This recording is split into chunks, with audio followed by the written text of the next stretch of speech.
एक दिन एक गुरुजी अपने विद्यालय से घर लौट रहे थे। रास्ते में एक नदी पड़ती थी। गुरुजी नदी पार करने के मूड में आए तो थे, लेकिन ना जाने उन्हें क्या सूझा कि वहीं किनारे एक पत्थर पर बैठकर अपने झोले में से पेन और कागज निकालकर अपने वेतन का हिसाब किताब करने लगे।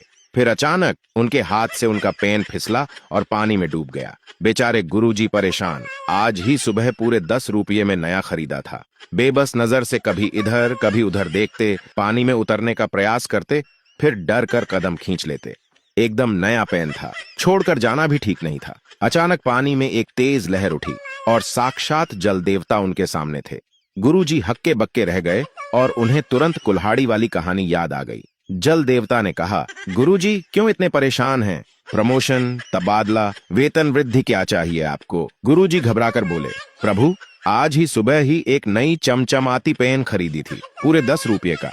देखो ढक्कन भी मेरे हाथ में है। यहाँ पत्थर पर बैठा लिख रहा था कि पानी में गिर गया। प्रभु बोले, बस इतनी सी बात, अभी निकाल लाता हूँ। प्रभु ने डुबकी लगाई और चांदी का एक चमचमाता पेन लेकर बाहर आ गए। बोले, ये है आपका पेन? गुरुजी बोले, ना प्रभु, मुझ गरीब को कहाँ ये चांदी का पेन नसीब, ये मेरा नहीं। प्रभु बोले, कोई बात नहीं, एक डुबकी और लगाता हूँ। इस बार प्रभु सोने का रत्न जड़ित पेन लेकर आए और बोले, लीजिए गुरुजी अपना पेन। गुरुजी बोले, क्यों मजाक करते हो प्रभु? इतना कीमती पेन और वो भी मेरा? मैं एक शिक्षक हूँ, PWD का इंजीनियर नहीं। थके हारे प्रभु ने कहा, चिंता ना करो गुरुदेव, आपके फाइनल डुबकी होगी। बड़ी देर बाद प्रभु ऊपर आए तो हाथ में गुरुजी का पेन लेकर बोले, ये है क्या? गुरुजी चिल्लाए, हाँ यही है, यही है।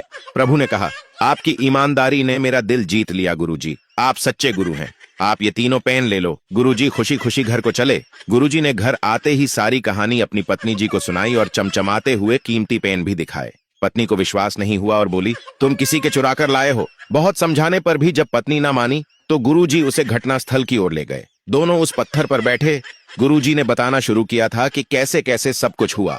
पत्नी एक एक कड़ी को किसी शातिर पुलिसिये की तरह जोड़ रही थी कि अचानक पत्नी का पैर फिसला और वो गहरे पानी में समा गई। गुरुजी की आंखों के आगे तारे नाचने लगे। ये क्या हुआ? जोर जोर से रोने लगे। तभी अचानक पानी में ऊंची ऊंची लहरें उठने लगी।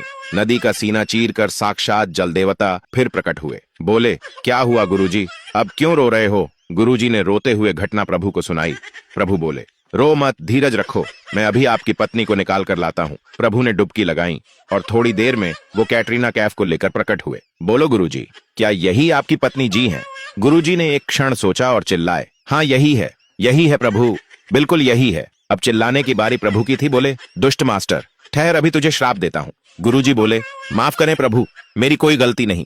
अगर मैं इसे मना करता तो आप अगली डुबकी में दीपिका पादुकोण को ले आते। मैं फिर मना करता तो आप मेरी पत्नी को लाते। फिर आप खुश होकर तीनों मुझे दे देते। अब आप ही बताओ प्रभु, इस महंगाई में मैं 3 पत्नियों को कैसे पालता? क्षमा करें प्रभु, इसलिए सोचा कैटरीना ही ठीक है। प्रभु बेहोश होकर खुद पानी में गिर गए।